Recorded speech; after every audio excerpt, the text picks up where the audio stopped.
स्वागत है आपके अपने YouTube channel PS education institute में। अगर आप हमारी वीडियो को पहली बार देख रहे हो तो वीडियो को लाइक कर देना, चैनल को सब्सक्राइब कर देना। तो आज का जो टॉपिक है वो बहुत इंपॉर्टेंट रहने वाला है, क्योंकि आज का जो टॉपिक्स लेकर के आए हैं वही हमारा नेवी MR यानी मर्चेंट नेवी का है, जो प्रैक्टिस सेट 4 है। और आप 30 मिनट के अंदर कितने क्वेश्चन अटैम्प्ट करते हैं 50 में से आपके ऊपर डिपेंड करता है। सबसे पहला हमारा पार्ट नंबर 1 है सामान्य ज्ञान, और सामान्य ज्ञान से आप कितने क्वेश्चनों को अटैम्प्ट करते हैं ये आपके ऊपर डिपेंड करता है 25 में से। तो चलते हैं बिना टाइम गवाए पहले क्वेश्चन की तरफ। पहला क्वेश्चन हमारे पास में दे दिया गया है कि स्लाइड को थोड़ा कर लेते हैं। भारत में किस राज्य की कुल भूमि के 90% भाग में वन हैं? ये आपको बताना है कि भारत में जो 9वां भाग प्रतिशत वन किस राज्य में है। तो इसका राइट आंसर होने वाला है, बहुत इंपॉर्टेंट सवाल है आप सभी के लिए मेरे हिसाब से, तो इसका राइट आंसर आपके लिए डी होने वाला है, मिजोरम में। यह आपको याद रखना है। अगला क्वेश्चन है हमारे पास नौसेना के लेफ्टिनेंट कमांडर की समतुल्य में थल सेना में कौन सा पद होता है? ये भी इंपॉर्टेंट क्वेश्चन है आप सभी के लिए। कौन सा पद होता है? इसका राइट आंसर होने वाला है आपका बी ए ऑप्शन, क्योंकि मेजर होता है यहाँ पर आपके पास में, मेजर पर आप ए ऑप्शन बिल्कुल करेक्ट होने वाला है। अगला क्वेश्चन है हमारे पास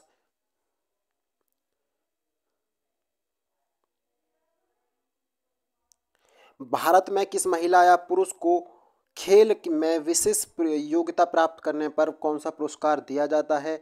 यानी कि भारत के अंदर महिला हो या पुरुष हो, उसमें अगर खेल में वो विशेष योग्यता दिखाता है तो उसे अपनी एक अवार्ड दिया जाता है। वो कौन सा अवार्ड होता है आपको बताना है। तो खेल से संबंधित जो है वो अर्जुन पुरस्कार संबंधित माना जाता है। आगे की तरफ चलते हैं, स्लाइड को थोड़ा आगे कर लेते हैं। अगला क्वेश्चन है हमारे पास, भारत व पाक सीमा को निर्धारित किस अंग्रेजी द्वारा हस्ताक्षर हुआ था? यानी भारत और पाकिस्तान के जो अलग हुए थे उस समय ऐसा कौन सा निर्धारण अंग्रेजी शासक था जिसने यह सब उस पर सिग्नेचर किया था? तो इसका राइट आंसर होने वाला है आपका सी ऑप्शन, यानी कि रेड फ्लिक। रेड फ्लिक जो रेखा है वो भारत को निर्धारित करती है, और उसी के नाम पर भारत और पाकिस्तान की रेखा का नाम रेड फ्लिक रेखा रखा गया है, आपको याद रखना है। अगली कंडीशन है हमारे पास में, भारत में किस शिक्षा का माध्यम अंग्रेजी को बनाने में लॉर्ड मैकाले घोषित कर पात्र जनरल गवर्नर के समय आया था? ये भी आपके लिए इम्पोर्टेंट है, एक बार फिर से रीड कर देते हैं। भारत में शिक्षा का माध्यम अंग्रेजी को बनाने का लॉर्ड मैकाले का घोषणा पत्र किस गवर्नर जनरल के समय पर आया था? यहाँ का जो जनरल गवर्नर था वो कौन था इस समय पर? ये भी इम्पोर्टेंट है आप सभी के लिए। तो इसका राइट आंसर होने वाला ए लॉर्ड बैटिंग। अगला क्वेश्चन है हमारे पास, सबसे बड़ा चिड़ियाघर कहाँ पर है? सबसे बड़ा चिड़ियाघर कहाँ पर पाया जाता है? तो हमारे पास ये ऑप्शन है दिल्ली में है। अगला क्वेश्चन है हमारे पास, भारत के अतिरिक्त किस देश की राजधानी का नाम दिल्ली है? तो दिल्ली है जो है वो किस किस भारत के सिवा कौन सा ऐसा देश है जिसका जो दिल्ली है? तो इसका राइट आंसर आपका 7 का बी होने वाला है, क्योंकि पूर्वी तिमोर का यहाँ पर ये बिल्कुल करेक्ट आंसर हो जाएगा। आगे की तरफ चलते हैं बिना टाइम गवाए। अगर आपको वीडियो पसंद आ रही तो वीडियो को लाइक कर देना, चैनल को सब्सक्राइब कर देना। सबसे पहला इंपॉर्टेंट है, भारत में अंग्रेजी साम्राज्य की स्थापना का श्रेय किसको दिया जाता है? यानी भारत में जो अंग्रेजी शासक हुकूमत आई थी तो उस समय किसने ये जमाई थी यहाँ पर भारत में? तो इसका राइट आंसर होएगा क्वाइल को यह श्रेय दिया जाता है, क्योंकि उन्हीं के द्वारा भारत में अंग्रेजी शासकों की स्थापना की गई थी। अगला क्वेश्चन है हमारे पास में, विश्व का सबसे ऊंचा जल प्राप्त किस देश में है? तो इसका राइट आंसर जो होने वाला है वो आपका बी ऑप्शन होने वाला है, वेनेजुएला में। अगला क्वेश्चन है हमारे पास, बांग्लादेश कब स्वतंत्र बना था या कब स्वतंत्र देश बना था भारत में? बांग्लादेश की मैं कंडीशन बताऊं, इंदिरा गांधी ने ही पाकिस्तान से बांग्लादेश को अलग कर दिया था 1971 में। यानी आपका जो राइट आंसर होने वाला है वो डी आंसर होने वाला है। अब अगला क्वेश्चन है हमारे पास, अफ्रीका महाद्वीप का क्षेत्रफल में सबसे बड़ा देश है? अब अफ्रीका जो महाद्वीप है, क्षेत्रफल की दृष्टि से अफ्रीका महाद्वीप में कौन सा सबसे बड़ा देश है जो क्षेत्रफल की दृष्टि से है, तो वो आपका राइट आंसर होगा अल्जीरिया। एक ऐसा देश है क्षेत्रफल की दृष्टि से जो अफ्रीका महाद्वीप में सबसे बड़ा देश माना जाता है। अगला क्वेश्चन है हमारे पास, काली मिट्टी की जुताई कम करनी पड़ती है, ऐसा उसमें क्या कारण है कि उसकी जुताई में कम करनी पड़ती है, बाकी की सबकी बहुत अधिक जुताई करनी पड़ती है?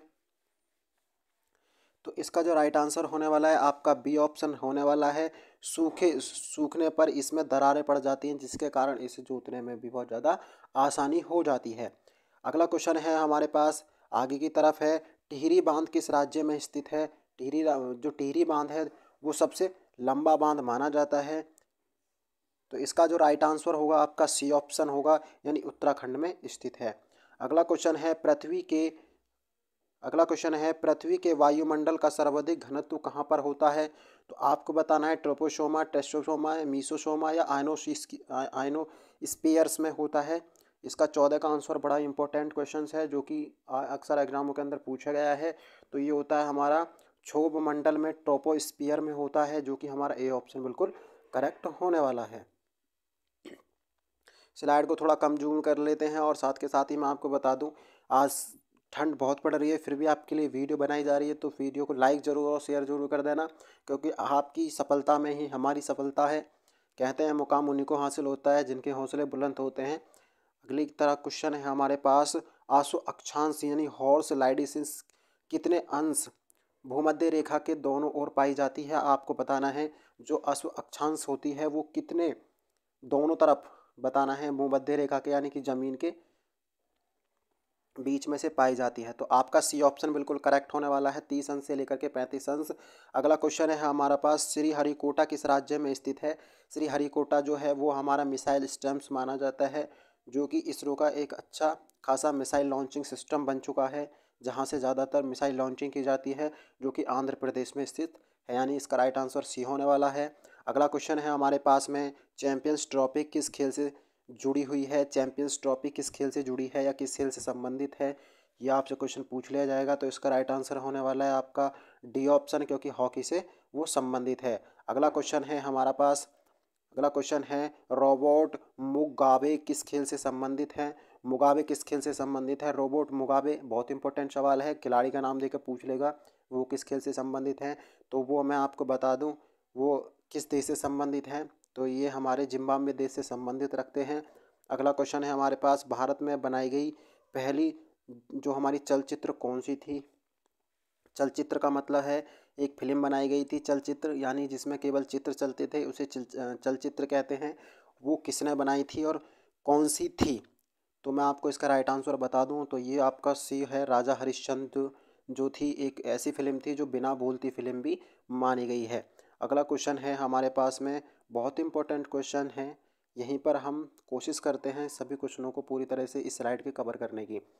धनराज पिल्ले किस खेल से जुड़े हुए हैं या किस खेल से संबंधित हैं, ये भी इम्पोर्टेंट है आप सभी के लिए। सी ऑप्शन इसका राइट होने वाला है। जो धनराज पिल्ले हैं वो हमारे हॉकी से संबंधित है और हॉकी भारत का राष्ट्रीय खेल माना जाता है।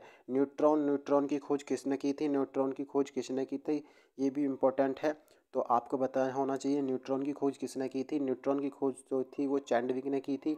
अगला क्वेश्चन है हमारे पास, वीरूराज महाराज किस नृत्य खेल से संबंधित हैं, नृत्य कला से संबंधित हैं, सॉरी, जो हमारे बिरजू महाराज हैं वो किस नृत्य कला से संबंधित है? अब आपको बताना है किस कला से वो संबंधित है, तो इसका राइट आंसर होने वाला है सी ऑप्शन, यानी कि कथक। कथक जो है एक हमारा कहाँ का राज्य खेल है, आपको कमेंट बॉक्स में छापना होगा। अगला क्वेश्चन है हमारे पास, राज्यसभा के सदस्य का कार्यकाल कितने वर्ष का होता है? आपसे लोकसभा या राज्यसभा के बारे में ज़रूर पूछेगा एक क्वेश्चन यहाँ से, तो आपको बताना होगा। तो इसका जो कार्यकाल होता है 6 वर्ष होता है। लोकसभा का कार्यकाल जो होता है वो, लोकसभा का जो कार्यकाल होता है वो 5 वर्ष होता है, ये भी आपको याद रखना है। आगे की तरफ चलते हैं, आपके स्लाइड्स के 2 क्वेश्चंस बस बाकी हैं यहाँ पर, जिससे जो जनरल अवेयरनेस से हैं।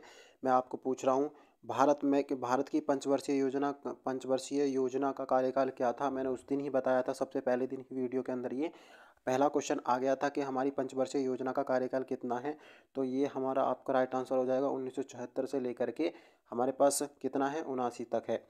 अगला क्वेश्चन हमारे पास में है, चिल्का झील जो है वो किस राज्य में स्थित है। चिल्का झील है किस राज्य में स्थित है, तो ये आपका राइट आंसर हो जाएगा, उड़ीसा राज्य में स्थित है। बहुत इंपॉर्टेंट है, यहाँ पर हमने जनरल अवेयरनेस को पूरी तरीके से कवर किया हुआ है। साथ के साथ ही हम देखेंगे अब हमारे पास कौन सा पोर्शन आ गया है। हमारे पास जो आ गया है अब गणित है। एक तो क्या आ गया हमारे पास, गणित आ गया, यहाँ से गणित को कवर करना है और साथ के साथ यहाँ पर साइंस को कवर करना है। स्लाइड को थोड़ा कम जूम कर लेते हैं, आगे की तरफ अपने क्वेश्चन की तरफ बढ़ते हैं बिना टाइम गवाए। तो सबसे पहले हमारे पास क्या है, 2। हमारे पास क्या है, 2:6, फिर है समानुपाती का चिन्ह, फिर 10 अनुपात, फिर क्या है, x मानते हैं। यहाँ पर मैं आपको बता देता हूँ, यहाँ पर मानना आप x और x की मल्टीप्लाई पहले इसके साथ में करना और इसके साथ में, क्योंकि यहाँ पर मैं केवल आपको सॉल्यूशन नहीं उसका आंसर बताऊंगा, साथ के साथ यहाँ पर आप आसानी से कवर कर सकते हैं। तो इसमें जैसे ही आप मल्टीप्लाई करेंगे तो इसका जो है राइट आंसर निकल के आ जाएगा। राइट आंसर में आपका जो आंसर निकल के आएगा वो भी बहुत ही इंपॉर्टेंट है, यानी कि ए ऑप्शन, यानी कि 30 इसका आंसर निकल के आएगा। यहाँ पर इन दोनों को, अगला क्वेश्चन है हमारे पास, 2x + y = 6 एवं x - 2y = -2 का हल क्या होगा। बहुत ही इंपॉर्टेंट है, चलो मैं इसको सॉल्व भी करके दिखा देता हूँ, तरीका बता देता हूँ आपको कैसे करना है। 2x + y = 6 है। अगला क्या है हमारे पास, x - 2y = -2 है। तो यहाँ पर क्या करना है, आपको किसी एक के अंदर इसमें 2 की मल्टीप्लाई कर देनी है। जैसे आप 2 की मल्टीप्लाई करोगे तो ये भी 2x हो जाएगा, तो ये 2 और 2 मल्टीप्लाई 4y हो जाएगा, इसकल टू यहाँ पर भी ये क्या हो जाएगा, 4 हो जाएगा। तो इम्पोर्टेंट ये रहेगा आपके लिए, यहाँ से जैसे इसको सॉल्व कर लोगे तो इसका राइट आंसर जो निकल के आएगा, x और y की वैल्यू जो निकल के आएगी वो हमारे पास क्या 2 निकल के आ जाएगी। अगला क्वेश्चन हमारे पास में है, जो कि एग्जाम के अंदर पूछा भी गया था, आपसे पहले ये क्वेश्चन पूछा गया था एग्जाम के अंदर, कि 605 रुपये को इस प्रकार बांटा जाए कि ए को बी का कितना 1/4 भाग तथा बी को सी का 2/3 भाग मिले तो बी का मान कितना होगा। ये भी इम्पोर्टेंट सवाल है, इसका केवल आंसर मैं आपको बता देता हूँ, 220 रुपये। अगला क्वेश्चन है हमारे पास में, किस कक्षा में ए सेक्शन में 25 लड़कों का औसत वजन इतना है, सेक्शन बी में 35 लड़कों का औसत वजन इतना है, सेक्शन सी में 45 छात्रों का औसत वजन कितना है, 55 किलोग्राम है। तीनों सेक्शन में कुल कितना औसत वजन होगा। मैं आपको बता दूं, इसकी मल्टीप्लाई आपको इसके साथ करनी है, इसकी मल्टीप्लाई आपको इसके साथ करनी है और इसकी मल्टीप्लाई इसके साथ करनी है और इसकी मल्टीप्लाई इसके साथ करनी है। तो जैसे आप मल्टीप्लाई करोगे, इन तीनों का जो मल्टीप्लाई निकल के आएगा उसको ऐड करना है और इन 45, 35 और जो 25, 45 और इन सबको जोड़ने के बाद उसका डिवाइड लगा देना है। जैसे आप डिवाइड लगाओगे इसका राइट आंसर बिल्कुल निकल के आ जाएगा। इसका जो राइट आंसर निकल के आएगा वो आपका आएगा 46.9 किलोग्राम। अगर आप पे फिर भी नहीं होता है तो आप मुझे कमेंट बॉक्स में बता सकते हैं। साथ के साथ ही हम करने की कोशिश करते हैं पूरे सवाल को, ताकि बच्चे को स्लाइड्स में काम कम करना पड़ जाए। ठंड का माहौल है, ठंड से बच के रहिए और अच्छे से पढ़ाई करिए। तो चलते हैं, सबसे पहला अगला क्वेश्चन क्या है हमारे पास, 0.925 मल्टीप्लाई, फिर हमारा पास वही पोर्शन है 0.925 माइनस के, अगला क्या है माइनस में 0.121 मल्टीप्लाई 0.121 अपॉन में ये क्या दे दिया हमें, वही रेशियो दे दिया 0.925 माइनस 0.121 का मान क्या होगा। ये सीधी सीधी मल्टीप्लाई आपको कर भी सकते हैं। तो इसका राइट आंसर आप क्या निकल के आएगा, 1.046। अगला क्वेश्चन हमारे पास क्या है, किसी आयत की लंबाई चौड़ाई से कितनी 3 गुनी है तथा आयत का परिमाप 104 सेंटीमीटर है, तो आयत का क्षेत्रफल क्या होगा। तो आपसे आयत का क्षेत्रफल पूछा गया है कि आयत का क्षेत्रफल रहने क्या वाला है। तो आयत का क्षेत्रफल की अगर बात करें तो आयत का क्षेत्रफल जो है वो हमारा क्या निकल के आएगा, 5000 वर्ग सेंटीमीटर निकल के इसका राइट आंसर आने वाला है। अगला क्वेश्चन है हमारे पास, एक वर्ग का विकर्ण 10 सेंटीमीटर है तो वर्ग का क्षेत्रफल क्या होगा। तो किसका वर्ग का क्षेत्रफल क्या होगा, आपसे वर्ग का क्षेत्रफल पूछ रहा है, तो इसका राइट आंसर होने वाला है 100 वर्ग किलोमीटर होने वाला है।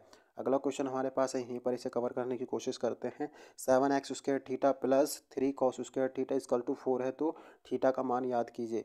तो क्या करना है आपको, 7x² + 3cos² theta equal to 4 है, तो थीटा का मान हमें यहाँ से याद करना है। आसानी से बिल्कुल तरीके से कर सकते हैं। क्या करना पड़ेगा, सबसे पहले हमें, आप इसे कमेंट बॉक्स में बताना, अगर ना हो तो मैं इसको सॉल्व करके आपको भेज दूंगा। तो इसका जो राइट आंसर होने वाला है वो आपका डी ऑप्शन है, जो कि डी ऑप्शन हमारे स्लाइड से ढका हुआ था, इसलिए इसका राइट आंसर डी है। तो इसलिए यहाँ पर इसको टिक कर देते हैं, 30 अंश इसका निकल के आएगा। अगला क्वेश्चन हमारे पास में है cos 90 + sin 0 अपॉन cot 30 का मान क्या होगा। आपको मान रखने हैं, cos का मान कितना होता है, sin 0 का मान कितना होता है, cot 30 का मान कितना होता है। इन सभी को जैसे ही आप रखोगे तो आप आसानी से सॉल्व कर सकोगे। तो इसका 9 का आंसर होगा आपका ए ऑप्शन, यानी कि 0 निकल के आ जाएगा। अगला क्वेश्चन है हमारे पास, क्योंकि हमें पता है cos 0 का मान 90 का मान 0 होता है और sin 0 का मान भी 0 होता है। जैसे ही आपस में 0 0 क्या होंगे, 0 होंगे, अपॉन कुछ भी सही होता है तो 0 अपने जैसा ही बना लेता है, इसलिए क्या होगा, इसका मान 0 रहने वाला है। आगे की तरफ चलते हैं। अगला क्वेश्चन हमारे पास क्या होगा, अगला क्वेश्चन हमारे पास क्या होगा, साइन थीटा बराबर बी है, कॉस थीटा बराबर ए है, तो cot theta plus sec theta का मान क्या निकल के आने वाला है। तो इसके विकल्प भी देख लेते हैं, इसमें जो चॉइस क्वेश्चंस दे रखे हैं तो कौन से हैं इसमें। तो इसका जो राइट आंसर होने वाला है आपका वो होने वाला है ए ऑप्शन, यानी कि a² + b upon A B. अगला क्वेश्चन है हमारे पास 8x3 - 125 upon 4x² + k 10x + k 25 का मान क्या निकल के आएगा। ये भी आपको क्या करना है, इनके सबसे पहले आपको गुणनखंड बना लेने हैं और इसको भी तोड़ लेना है, क्योंकि 125 5 का स्क्वायर होता है और 8 जो होता है वो किसका, 2 का घन होता है। तो आपको कर लेना है इस सवाल को। तो इसमें इसका जो राइट आंसर होने वाला है वो सी ऑप्शन है, 2x - k 5। यहाँ पर आगे की तरफ चलते हैं। यहाँ पर करने के बाद यहाँ से 2 क्वेश्चन मैथमेटिक्स के हैं, उसके बाद हमारी साइंस चालू हो जाएगी। अगला क्वेश्चन है हमारे पास, एक पेड़ की लंबाई कितनी है, 20√3 है, तो उसकी छाया की लंबाई कितनी है, 20 सेंटीमीटर। तो पेड़ के सिरे का छाया अवनमन कोण याद करना है। आपको बता दूं कैसे पूछा है, सवाल को इस तरह से पूछा है, एक पेड़ है, पेड़ की छाया भी दे दी, पेड़ जैसे ये है तो पेड़ की छाया ये दे दी, तो पेड़ की जो लंबाई है वो 20 है, 20√3 है, और इसके पास इसकी जो लंबाई है वो 20 है। हमें क्या निकालना है, इसका ये निकालना है। तो आपको कौन सा फॉर्मूला लगाना है, ACB। तो आपको क्या लगाना है फॉर्मूले के अंदर, थोड़ा स्लाइड को कम जूम कर लेते हैं ताकि आपको बेटर समझ में से आ सके। इस फॉर्मूले का भी मैं आपको बता देता हूँ, छोटा सा सवाल है, बस मैं आपको इसे समझाने की पूरी तरीके से कोशिश करता हूँ। तो इसको कैसे करना है, सबसे पहले ये हमारे पास क्या है, हमारे पास ये वाली जो हाइट है ये कितनी है हमारे पास, हमें ये याद करनी है। ये हमारे पास 20 है और ये हमारे पास क्या है, 20, क्या है हमारे पास 20√3। तो सबसे पहले क्या करते हैं, हमारे पास AC² वाला फॉर्मूला होता है, AC² + AB² + BC²। इस वाले फॉर्म में आपको इन सब के मान रख देने हैं। जैसे आप मान रखोगे इसका आंसर बिल्कुल एक्यूरेट तरीके से निकल के आ जाएगा। तो सबसे पहला इसका आंसर कौन सा आने वाला है ये देख लेते हैं। इसका राइट आंसर 60 अंश आने वाला है। अगला क्वेश्चन है, 28 सेंटीमीटर त्रिज्या वाले वृत्त को मोड़कर एक वर्ग बनाया जाए तो उसमें कितनी भुजा होंगी। ये भी इम्पोर्टेंट सवाल है, पर इसका आंसर हम बता दें आपको, 44 सेंटीमीटर की उसमें भुजाएँ होने वाली हैं। आगे की तरफ चलते हैं। अगला क्वेश्चन हमारे पास क्या रहने वाला है, जो कि साइंस पोर्शन को कवर करने की हम पूरी तरीके से कोशिश करते हैं। तो साइंस पोर्शन में हम बात करेंगे, सबसे पहला है ये रेफ्रिजरेटर किस प्रकार का इंजन है, यानी कि एक इंजन होता है वो किस प्रकार का इंजन है, वो किस तरह से काम करता है। तो मैं आपको बता दूं वो एक विपरीत दिशा में कार्य करने वाला इंजन माना जाता है, जो कि कार्यरत ऊष्मा इंजन होता है। अगला क्वेश्चन है हमारे पास में, एक वस्तु का द्रव्यमान 5 किलोग्राम है तथा वेग 0.5 सेंटीमीटर है, तो उसकी गतिज ऊर्जा होगी। उसकी गतिज ऊर्जा यानी कि उसकी जो हमें काइनेटिक एनर्जी के बारे में पूछा गया है, द्रव्यमान दिया है और उसका वेग दिया है। तो सीधा सीधा क्या करेंगे आप, इसमें 15 का जो आंसर रहने वाला है वो क्या रहने वाला है हमारे पास में, तो इसका जो राइट आंसर रहने वाला है 0.625 जूल रहने वाला है। अब क्या करेंगे, माइक्रोफोन क्या होता है। आप अगला क्वेश्चन है माइक्रोफोन बदलता है, आपसे पूछेगा माइक्रोफोन क्या होता है, माइक्रोफोन किस में बदलता है। तो यह आपका राइट आंसर होने वाला है ए ऑप्शन, ध्वनि ऊर्जा को विद्युत ऊर्जा में बदल देता है। फ्यूज तार किस प्रकार का बना होता है, फ्यूज तार किस किस धातु का बना होता है। फ्यूज तार किससे संबंधित होता है, किस से बना हुआ होता है, नाइक्रोम का होता है। फ्यूज तार किसका होता है, नाइक्रोम का होता है। अगला क्वेश्चन है हमारे पास, ठंड का माहौल है इसलिए बचे रहिए, सेफ्टी से रहिए। अगला क्वेश्चन है हमारे पास, पानी में छड़ मुड़ी हुई दिखाई देती है। ऐसा होता है पानी में छड़ जो होती है वो मुड़ी हुई दिखाई देती है, किसके कारण वो मुड़ी हुई दिखाई देती है। ऐसा प्रतीत होता है कि वो मुड़ी हुई है, पर वो किसके कारण मुड़ी हुई देती है, तो वो मैं आपको बता दूं, अपवर्तन के कारण मुड़ी हुई दिखाई देती है। अगला क्वेश्चन है हमारे पास, वाट किसका मात्रक होता है, वाट किसका मात्रक है। ये भी इंपॉर्टेंट सवाल है, आपके शक्ति का मात्रक होता है, क्योंकि कभी कभी मात्रक पूछ लिया जाता है। अगला क्वेश्चन है, दीर्घ 20 जो दीर्घ दृष्टि जो दोष है निवारण हेतु कौन सा लेंस प्रयोग किया जाता है। यानी कि जो दूर की वस्तुओं को देखने के लिए कौन से लेंस का जो निवारण है वो किया जाता है। तो इसका राइट आंसर होने वाला है बी ऑप्शन, उत्तल लेंस का प्रयोग किया जाता है। आगे की तरफ चलते हैं बिना टाइम गवाए।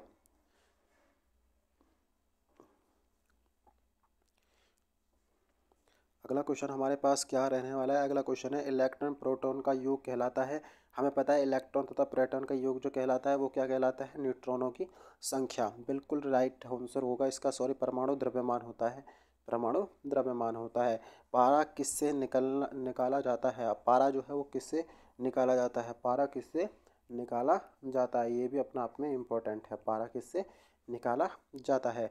तो 22 का एक होगा, ये निकाला जाता है हिगलू से, कहाँ से, हिंगलू से निकाला जाता है। अगला क्वेश्चन है, फ्यूज के लिए महत्वहीन है, यानी जो फ्यूज होता है उसके लिए कौन सा महत्वपूर्ण होता है या महत्वहीन होता है, ये भी इम्पोर्टेंट है आप सभी के लिए।